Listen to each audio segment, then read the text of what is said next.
Boa noite, turma de leitura compartilhada. Vamos dar continuidade à leitura do livro La Fontaine e o Comportamento Humano, com a fábula de hoje, O Gaio Enfeitado com as Plumas do Pavão.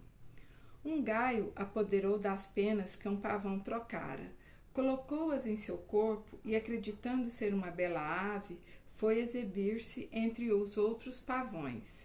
Reconhecido, ei-lo enxotado a bicadas e empurrões violentos. Depenado pelos pavões, ele foge entre a vaia estrondosa, corrido por ludibriar, leva o corpo em carne viva. Buscando asilo e refúgio entre os gaios, seus iguais, foi repelido a assobios e gargalhadas. Gaios bípedes eu conheço que não são imaginários. Eles usurpam penas alheias e se chamam plagiários. Mas cala-te, boca. Não é do meu feitio apontar os impostores. Entre os pavões são notórios os gaios que se apoderam do que não lhes pertence. O plágio. Plagiar não é somente fazer imitação de um trabalho alheio ou apresentar como da própria autoria uma obra artística, literária, científica que pertencem a outrem. Pode também ser interpretado psicologicamente, como uma atitude íntima que se opera na casa mental, além dos limites da percepção consciente. Aspas, querer ser ou parecer o outro. Na maior parte das vezes, é um fenômeno inconsciente, pois a atividade mental do indivíduo acontece por meio de atitudes imperceptíveis, não deixando explícita sua intencionalidade. Há, porém, inúmeras formas de plagiar que se encaixam perfeitamente no quadro de estados patológicos da mente. Adornar-se com, aspas, penas de pavão pode parecer simplesmente uma fantasia, mas é uma defesa do ego que proporciona satisfação ilusória para os desejos íntimos não realizados. O inconsciente cria uma satisfação substituta que supostamente supre a realidade. Há quem se reveste da personalidade de outrem ou a assume para se ocultar, dissimular ou encobrir a própria identidade.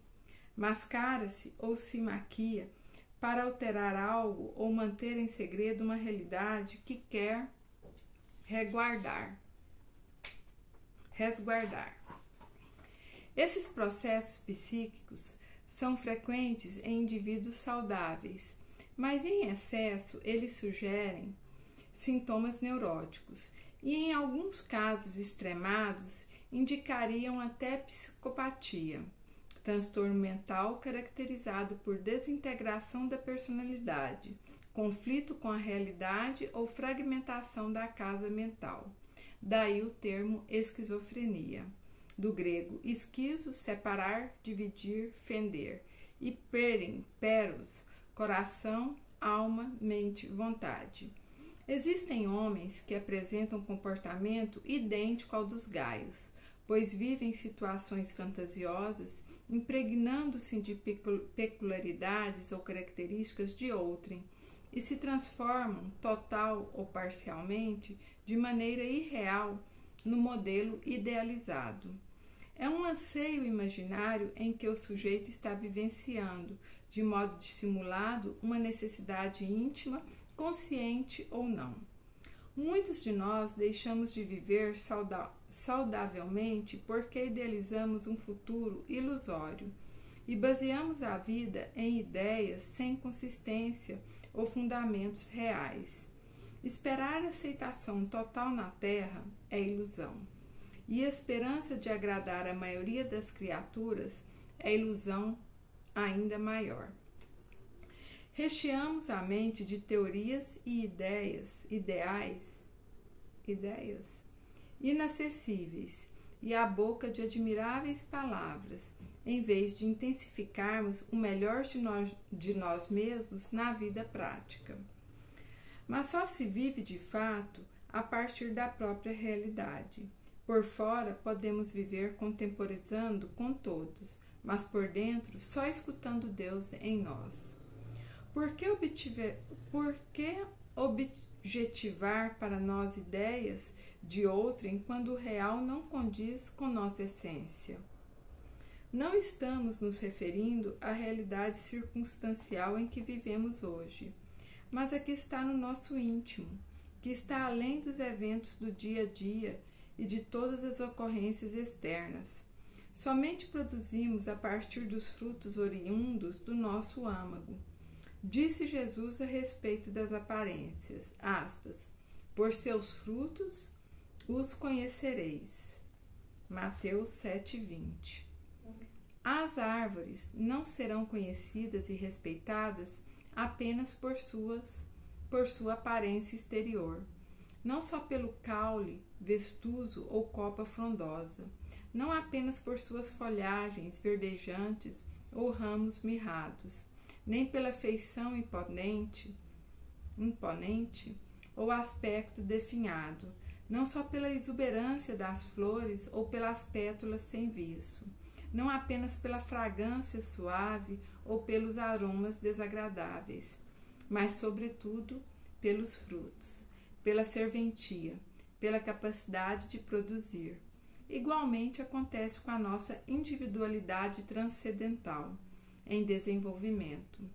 Na natureza, os gaios são tão importantes como os pavões, e na coletividade humana, cada um de nós tem sua própria importância e é chamado a cooperar de modo singular no concerto da vida.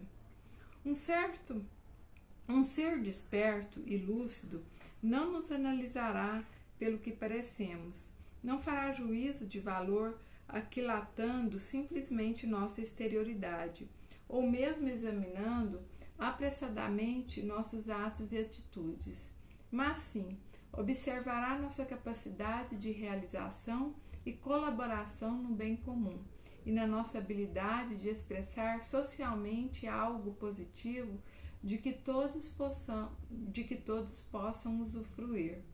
Aspas, pelos frutos os conhecereis, afirmou Jesus de Nazaré. De nada nos adianta uma máscara ou aparência plagiada, pois seremos apreciados pelas nossas reais intenções e atitudes interiores. Por isso, sim, seremos conhecidos. Conceitos chaves. Mecanismos de defesa do ego. São processos psíquicos inconscientes que aliviam o ego do estado de tensão causado por ameaças e fatos inaceitáveis que emanam da realidade externa. Máscara. Deriva-se do italiano maschera. Já as palavras pessoa e personagem originam-se do latim persona, que significa máscara de ator de teatro.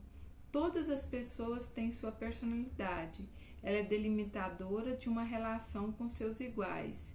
É a máscara que todos usam nas suas relações interpessoais. Conceitua-se personalidade tudo aquilo que distingue uma pessoa de outras, quer dizer, o conjunto de características psicológicas que determinam sua individualidade. Idealização é viajar ao mundo da fantasia, é tirar os pés do chão e pisar num palco, onde representamos imprevistos e inusitados papéis. No amor, a idealização é uma aventura irreal, um conto de fadas. É assim que pensam muitos. Aspas, ela corresponderá a todos os meus anseios. Aspas, ele será decidido e me protegerá sempre. Aspas, ela jamais me decepcionará. Aspas, ele nunca olhará para outra. A insanidade do idealizador é ignorar a própria idealização e a vida real, que passa despercebida. Moral da história. Quem não se contenta com o que é e com o que tem, e cobiça o que ao outro pertence, acaba perdendo o que lhes era próprio. Tomemos consciência do que nós somos agora. Vivamos o hoje. Sem expectativas e idealizações, estaremos rumo à nossa própria realidade, ou seja, a existência pela qual Deus nos criou. Aquele que vive a partir de sua essência, sem se deixar escravizar pelas forças obscuras das convenções sociais, com certeza atingirá seus objetivos íntimos e cumprirá suas metas existenciais. Possuímos uma vida singular. Esse sentimento de que todos menos nós temos uma vida de valia, utilitária e valorosa é repercussão do passado. Crenças negativas que nos impedem de desenvolver saudavelmente a criatividade. A felicidade de cada indivíduo existe na proporção direta do grau de realidade em que ele vive. Reflexões sobre esta fábula e o Evangelho. Aspas, e enviaram-lhe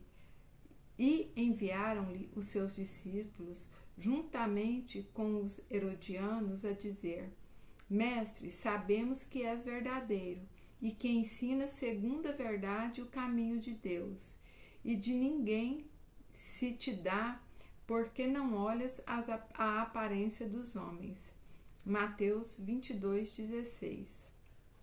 A benevolência para com os semelhantes, fruto do amor ao próximo, produz a afabilidade e a doçura que lhes são a manifestação. Entretanto, não é preciso se fiar sempre nas aparências. A educação e a civilidade do mundo podem dar o verniz dessas qualidades. Quantos a cuja fingida bonomia não é senão máscara para o exterior?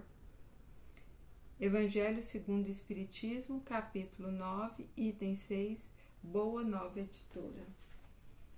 Boa reflexão, boa noite e até domingo. Gratidão.